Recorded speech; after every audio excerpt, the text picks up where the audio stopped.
I think we 2 or 3 weeks. We'll leave. There's no reason for us to do.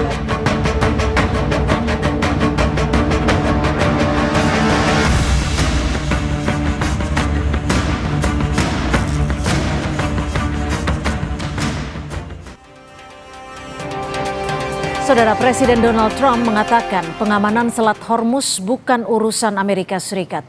Sambil memperkirakan Amerika Serikat akan berhenti menyerang Iran dalam 2 hingga 3 minggu.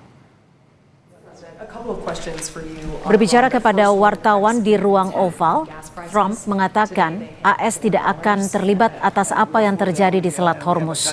Menurutnya tanggung jawab untuk menjaga jalur vital tersebut ada pada negara-negara yang bergantung pada Selat Hormuz. Trump juga memprediksi perang akan selesai kemungkinan 2 atau 3 minggu. The U.S. will be gone or done with the war in 2 I think we 2 or 3 weeks. Not 3 weeks. If it is We'll 3 leave. weeks, Because then it there's will no be reason for us to do this. afterwards. Look, problem with the Strait, a guy can take a mine, drop it in the water, and say, oh, it's unsafe. It's not like you're taking out an army or you're taking out a country or they can drop it. Or you can take a machine gun from the shore and shoot a few bullets at a ship. Or maybe an over-the-shoulder missile, small missiles. That's not for us. That'll be for France. That'll be for whoever's using the Strait. But I think when we leave, probably that's all cleared up. Today I heard tremendous numbers of ships were sailing through. Menteri Pertahanan Amerika Serikat Pete Hegseth memberi sinyal akan adanya serangan baru dalam 1-2 hari ke depan. Ia juga mengklaim kekuatan militer dan mental tentara Iran telah jauh menurun. Ini memicu pembelotan besar-besaran, kekurangan personel kunci dan menyebabkan frustasi di kalangan pemimpin senior. On the battlefield, because of the latitude the president has given us, American firepower is only increasing. Iran's decreasing. We have more and more options, and they have less. The upcoming days will be decisive. Iran knows that, and there's almost nothing they can militarily do about it. Yes, they will still shoot some missiles, but we will shoot them down. Saudara, Presiden Donald Trump lagi-lagi mengeluarkan pernyataan akan menghentikan perang dengan Iran dalam 2 atau 3 minggu. Namun Menhan Amerika Serikat Pete Hegseth justru memberi sinyal akan adanya serangan baru dalam 1-2 hari ke depan. Lantas apa sebenarnya taktik yang sedang dimainkan Amerika? Kita bahas bersama mantan Kasat yang kini menjadi penasihat Presiden bidang pertahanan nasional, Jenderal Purnawirawan Dudung Abdurrahman, dan juga dosen ilmu politik Universitas Udayana, Evata Filomeno Duarte. Selamat petang Prof. Dudung, selamat petang Mas Evata. Terima kasih sudah menyediakan waktunya di Kompas Petang. Terima kasih Mbak, selamat petang. Assalamualaikum warahmatullahi wabarakatuh. Waalaikumsalam. Prof. Dudung, kalau tadi seperti yang berita kita saksikan bahwa Trump menyatakan bahwa akan segera menghentikan perang. Tapi Menhannya justru mengatakan akan memberikan atau akan meluncurkan serangan baru. Apa yang Anda lihat dalam strategi yang sedang diluncurkan Amerika Serikat ini? Ada 2 sikap yang berbeda. Ya memang kalau saya lihat, ya kalau misalnya akan terjadi perang besar ya, saya melihat kemungkinannya itu masih ada. Tetapi kita yakini bahwa semua pihak juga pasti akan sangat berhitung.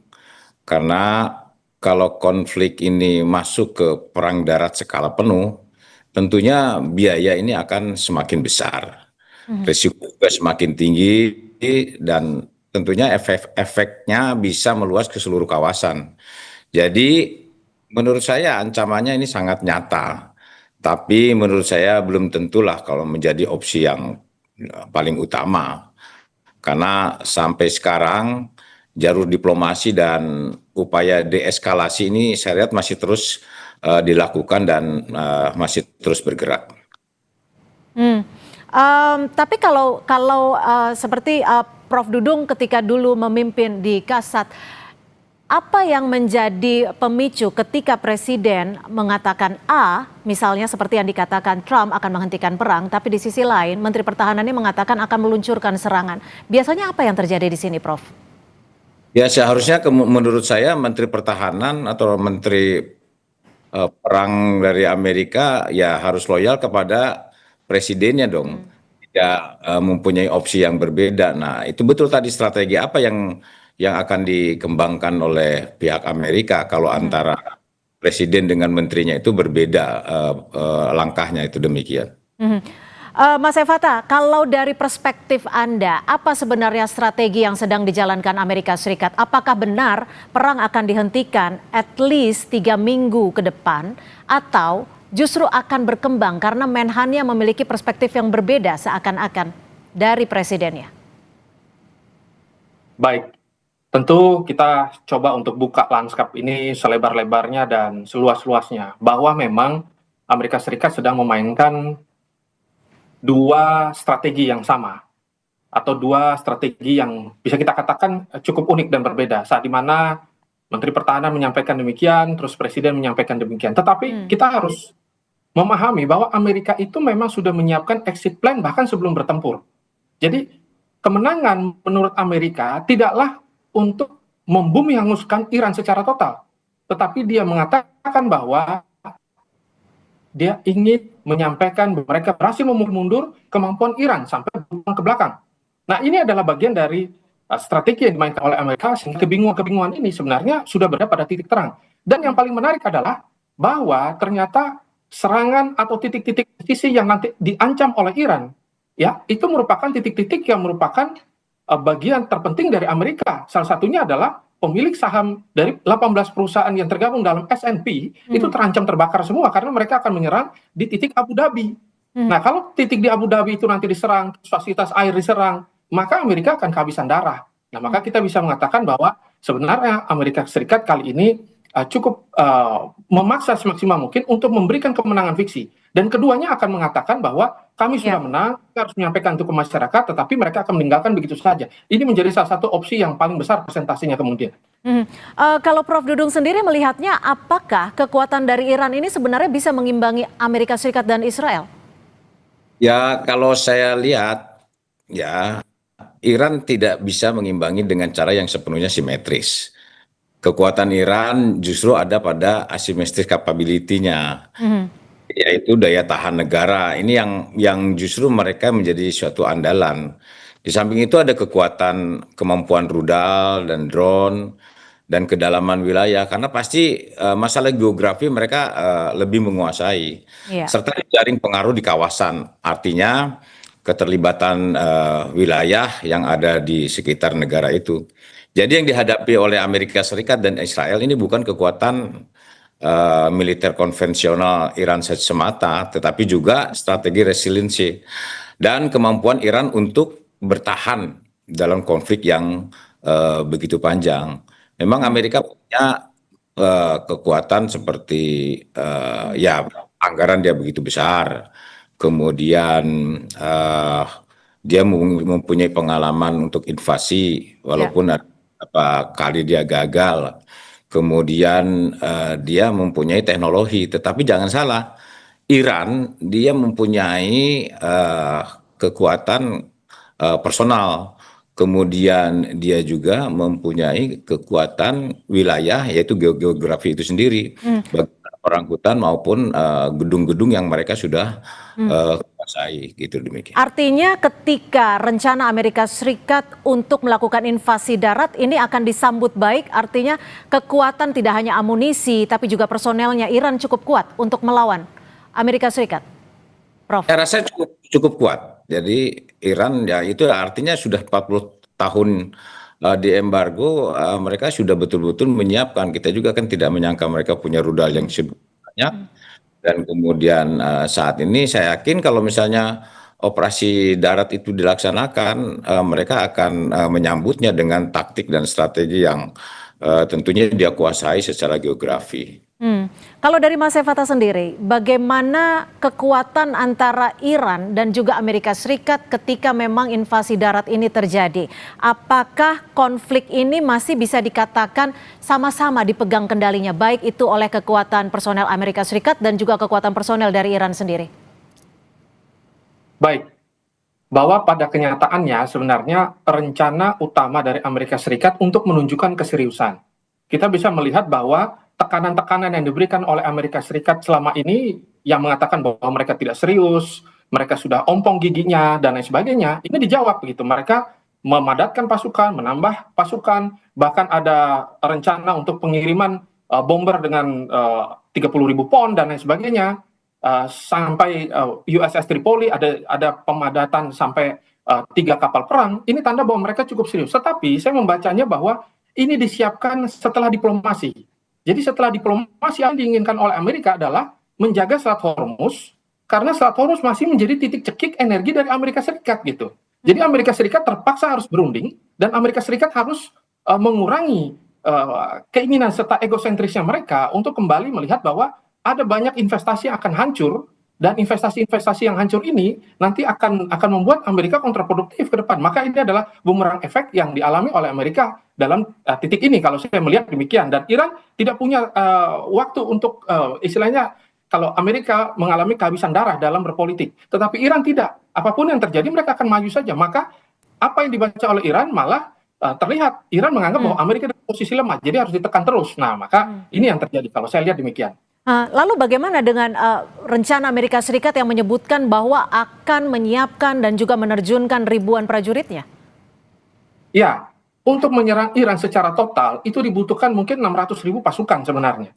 Dan kita tidak bisa mengatakan bahwa perang hari ini itu ya dengan 600.000 tiba-tiba seluruh masyarakat Iran itu akhirnya diserang dan dibunuh, kan enggak.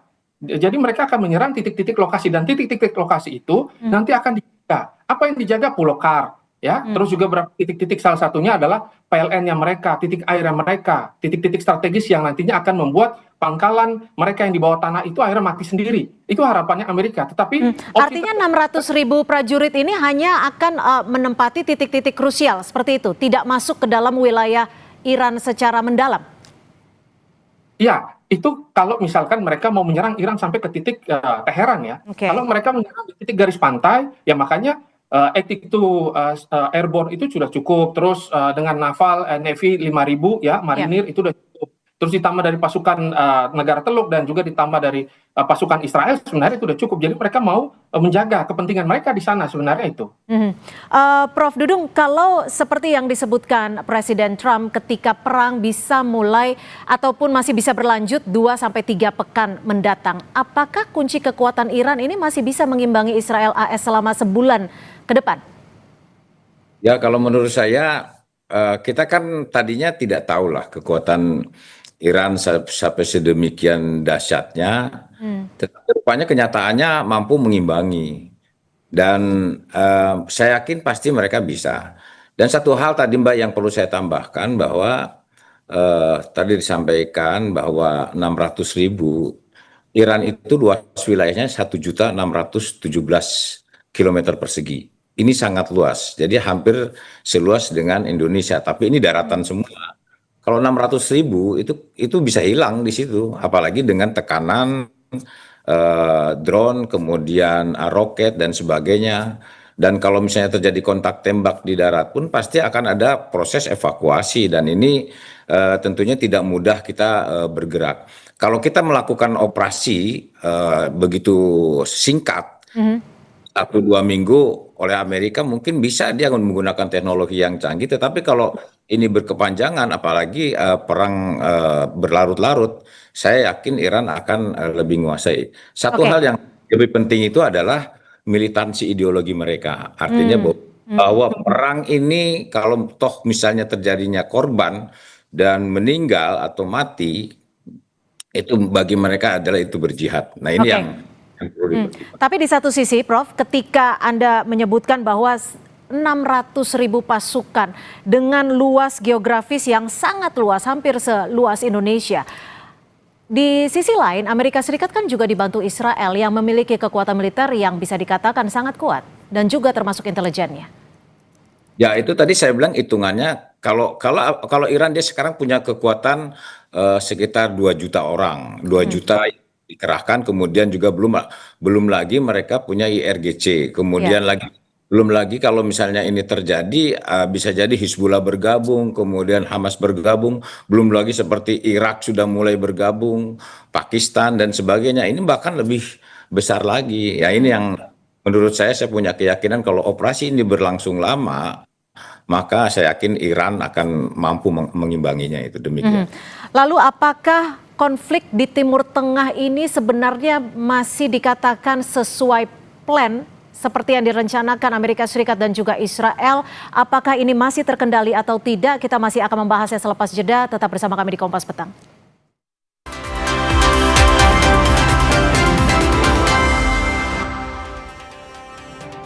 Konflik di Timur Tengah masih terus terjadi. Apakah kita sedang melihat Indonesia di sisi lain, saudara, menuntut penyelidikan yang menyeluruh dan transparan atas serangan terhadap pasukan perdamaian yang menewaskan 3 prajurit TNI yang bertugas?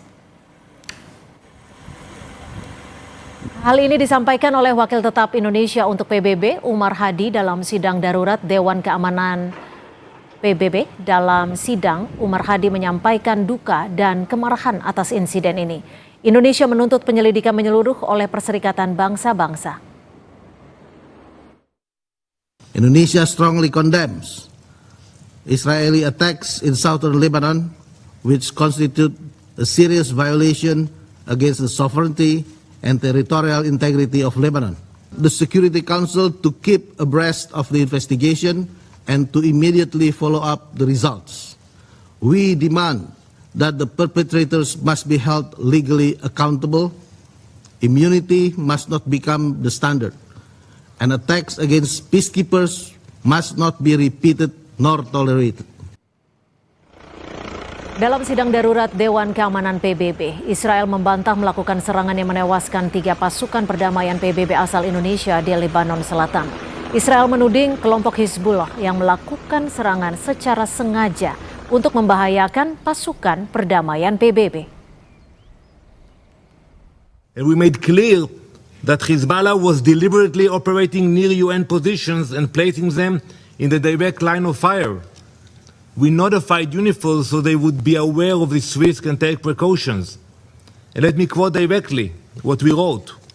Hezbollah is exploiting the presence of the United Nations positions in a manner that endangers UNIFIL personnel. We asked for temporary repositioning.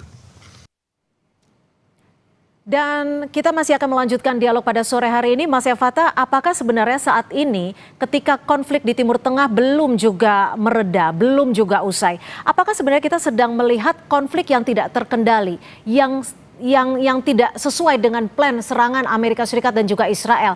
Karena kita tahu sekarang Iran juga dibantu oleh Houthi, dibantu oleh Hizbullah, bahkan di sisi lain Rusia dan Tiongkok juga masih membackup secara dalam tanda kutip secara tidak terang-terangan.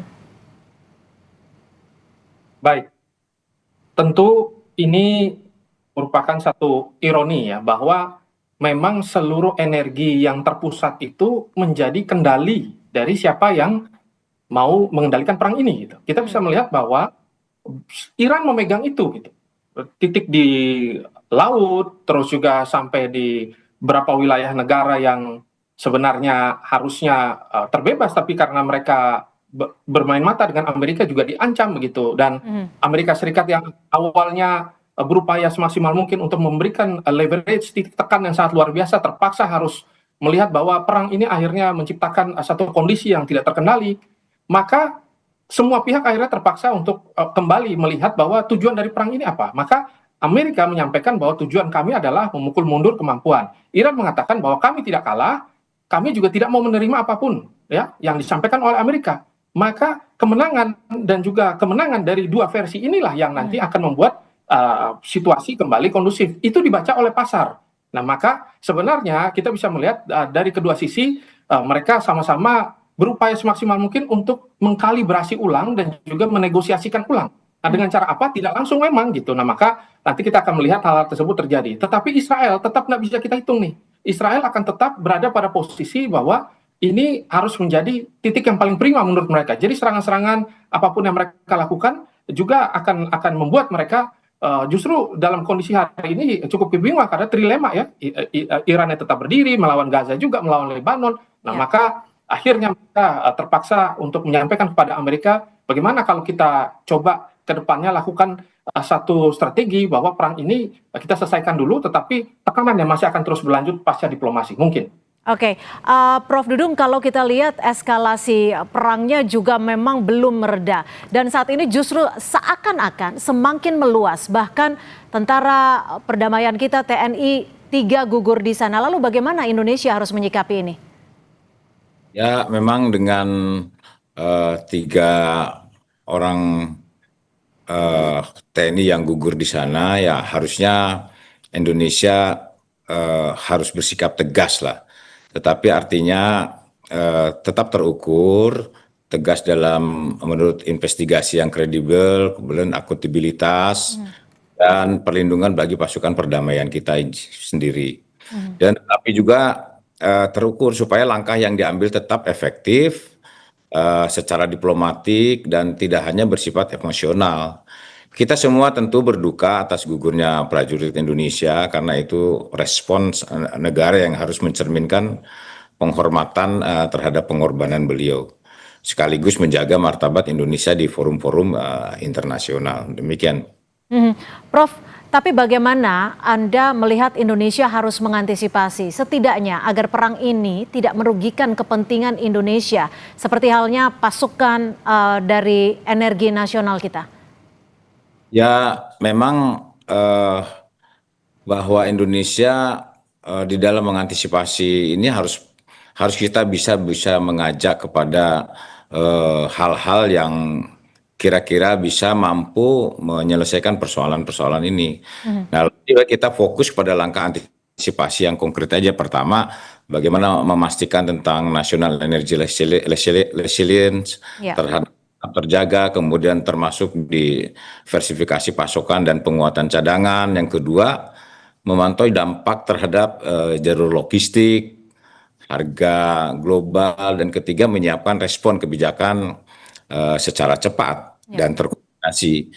Dan yang penting masyarakat dalam situasi ini menurut saya tidak perlu panik, karena justru dalam situasi seperti ini kita juga perlu menjaga ketenangan, kepercayaan dan kerjasama dengan pemerintah. Saya yakin pemerintah juga menentukan langkah-langkah hal yang positif agar kestabilan di negara kita ini tetap terjaga. Demikian. Oke, Mas Evata, kalau kita melihat 3 pekan ke depan sampai 3 bulan ke depan mungkin, apakah konflik ini akan cenderung membesar, mereda, atau paling tidak kita menemukan ada kata damai? Ya, tentu ini semua berakar dari apa yang menjadi motif utama dari perang ini. Ketika kita coba baca, kita buka kembali bahwa serangan dan juga beberapa wilayah-wilayah yang seharusnya tidak diserang, terus kita bisa melihat bahwa yang dilakukan oleh Amerika justru malah menyebabkan mereka kemungkinan ya tidak bisa bertahan lama dalam perang kali ini karena wilayah juga cukup jauh dan juga tujuan dari mereka dianggap sudah tercapai. Ada proksi-proksi baru yang masuk, inilah yang menyebabkan kedua belah pihak akhirnya cukup kelelahan gitu menghadapi situasi ini. Kalau sampai nanti ke depan Houthi menutup Bab el Mandeb gitu misalkan, nah maka ini akan menjadi satu titik yang sangat merugikan Israel. Maka Israel dalam kondisi seperti ini dia mencoba semaksimal mungkin untuk mengajak aliansi negara Teluk agar mereka menciptakan jalur alternatif. Tetapi jalur alternatif ini kan butuh waktu. Maka tekanan yang terjadi hari ini itu justru malah menyebabkan Israel berada pada kondisi yang cukup sulit. Apalagi kalau memang nyatanya Amerika pergi gitu. Kalau Amerika pergi ya berarti ketergantungan Israel terhadap Amerika ya dengan semua senjata dan juga teknologi canggihnya ini yang akhirnya membuat mereka tidak mungkin ya bisa bertahan. Maka dari itu yang kita akan lihat bahwa semua pihak harus kembali lagi memahami ini harus di-stop dan harus ada ceasefire atau minimal ada sesuatu yang dihentikan dulu untuk sementara dan tidak dilanjutkan. Tapi dari prediksi Anda sendiri, Mas Evata, jika perang terus terjadi sampai 3 pekan ke depan, apa yang terjadi bagi Indonesia sendiri? Prediksi Anda? Ya, pertama kita bisa melihat bahwa pupuk ya yang menjadi salah satu bagian terpenting ini banyak sekali diproduksi dan dialiri ya dari Timur Tengah, dan juga kelangkaan terhadap helium yang nanti akan berpengaruh terhadap teknologi semikonduktor. Nah ini kan juga di banyak perusahaan ini sangat membutuhkan LNG ya, Kita tahu memang Qatar juga produksi sampai 20%. Tetapi kan ada berapa yang hancur dan tidak beroperasi begitu. Terus aluminium ya, terus petrokimia, terus habis itu bromin yang dibutuhkan oleh Israel. Nah, kalau di Indonesia mungkin kita tidak terlalu membutuhkan itu, tetapi yang paling krusial itu terkait dengan tadi beberapa hal itu, pupuk ya, helium ya, dan juga LNG. Nah, maka dalam kondisi seperti ini, dampak-dampak yang bisa mengenai kita adalah bagian dari situasi energi. Dan juga kita bisa melihat bahwa Australia ini kan menjadi PIC juga dari Amerika Serikat. Maka kalau perang ini melebar dan tiba-tiba Cina melakukan agresivitas, tiba-tiba kita tidak bisa hitung, maka bisa saja perang ini akan menjadi tambah lebar dan momentum dari negara-negara lain melihat kelemahan ini sebagai bagian dari upaya untuk bisa saja memulai perang dunia ketiga langsung gitu.